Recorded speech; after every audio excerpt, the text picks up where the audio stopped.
నిన్న వికారాబాద్ జిల్లా సోమవారం నాడు లగచర్లలో జరిగిన సంఘటన విషయంలో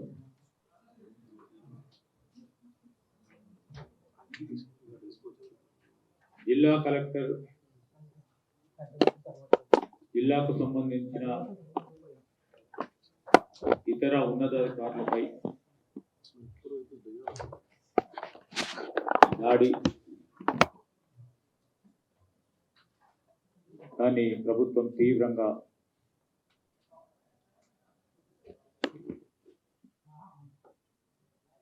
పరిగణించడం జరుగుతుంది.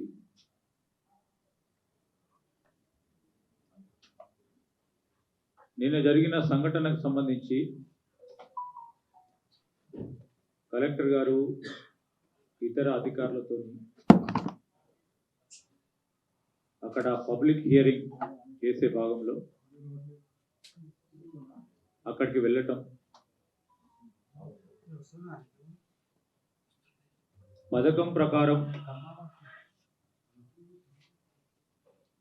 కొంతమంది మరి అమాయక రైతులకు సంబంధించిన సమస్యలను కూడా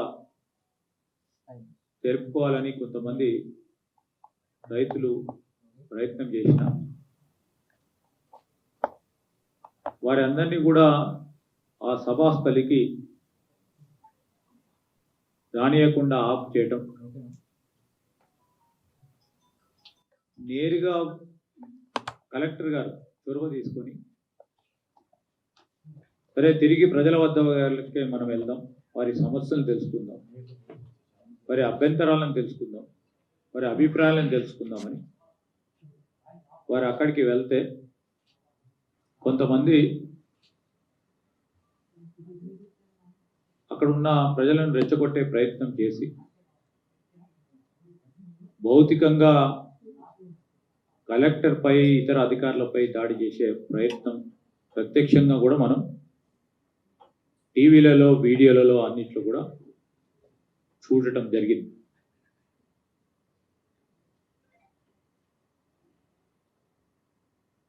ప్రభుత్వం తరఫున వెనువెంటనే ఈ సంఘటన వివరాలను తెలుసుకునే ప్రయత్నం, దానికి తోడు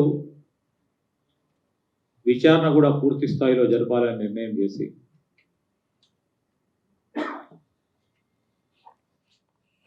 అసలు కలెక్టర్ గారిని పథకం ప్రకారం ఆ వేదిక నుంచి అక్కడి దగ్గరికి రమ్మని చెప్పింది ఎవరు, వచ్చిన తర్వాత దాడి చేసే ప్రయత్నం చేసింది ఎవరు, ఎవరి దమనకాండకు పాల్పడే కార్యక్రమాన్ని ఆలోచన చేసింది ఎవరు, దీని వెనుక ఉన్న కుట్రదారులు, దానిపైన ఖచ్చితంగా విచారణ జరపడం జరుగుతుంది.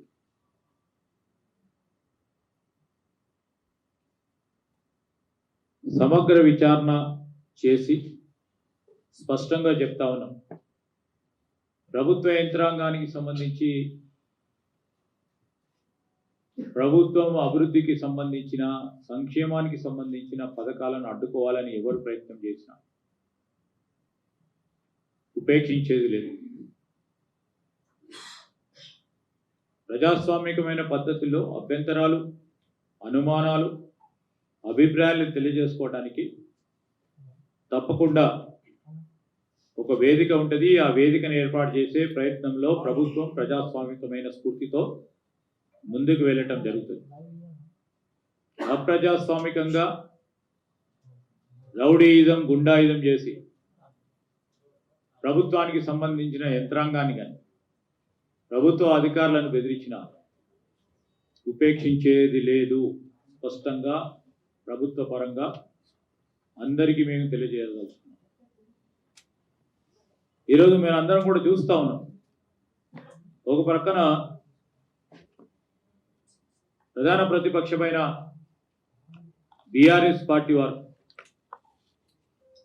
గత 10 నెలల నుంచి అధికారం పోయిందనే ఒక బాధతో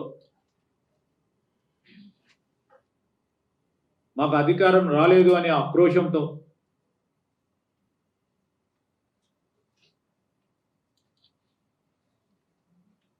ఏ అభివృద్ధి కార్యక్రమాన్ని మొదలుపెట్టినా, ఏ సంక్షేమ కార్యక్రమాన్ని మొదలుపెట్టినా దాన్ని ఏ విధంగా అడ్డుకోవాలని ప్రయత్నం చేస్తా ఉన్నారు.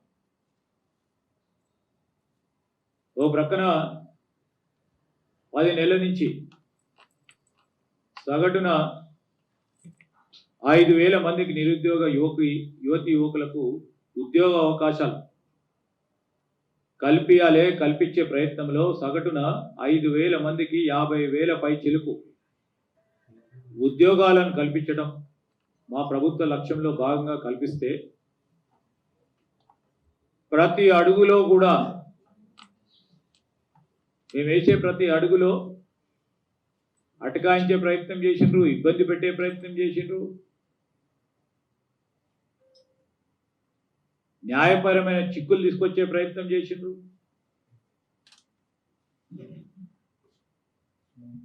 ఇంకో ప్రక్కన న్యాయపరమైన చిక్కులను పరిష్కార మార్గంలో ప్రభుత్వానికి సంబంధించిన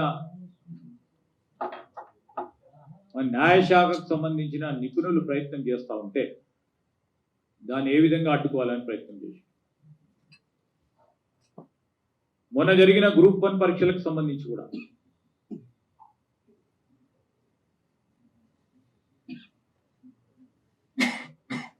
తెలంగాణ రాష్ట్రం ఏర్పడ్డ తర్వాత మొట్టమొదటిసారిగా ఎగ్జామ్ జరుగుతూ ఉన్నాయి, గ్రూప్ 1 పరీక్షలు. దాన్ని కూడా అడ్డుకుంటే నిరంతరం 10 సంవత్సరాల పైచీలకు వెయిట్ చేస్తూ ఉన్న ఈ ఎగ్జామ్స్ కోసం వెయిట్ చేస్తూ ఉన్న నిరుద్యోగ యువకులు మేము అధికారులు కావాలే ఈ రాష్ట్రంలో అని అనుకున్న మన అన్నకో తమ్ముడికో అక్కకో చెల్లెకో అవకాశం కలుగుతుందని ఆలోచన చేయకుండా దాన్ని ఏదో విధంగా అడ్డుకోవాలని ప్రయత్నం చేసి అన్ని అవరోధాలను సృష్టించే ప్రయత్నం జరుగుతూ ఉన్న సందర్భం ఇది. ఆ సందర్భంలో కూడా మేము ఈరోజు పరిశ్రమలు ఏర్పాటు చేస్తామంటే పరిశ్రమలను అడ్డుకోవాలనే ఓ ప్రయత్నం జరుగుతాం. సరే, నిన్న జరిగిన లగచర్లలో జరిగిన సంఘటన విషయంలో విచారణ పూర్తి స్థాయిలో అయిపోయిన తర్వాతనే ఎవరు దేని వెనుక ఉన్నారు, అసలు కారణం ఏందని మన రాష్ట్ర ప్రజలకు తెలియజేస్తాం.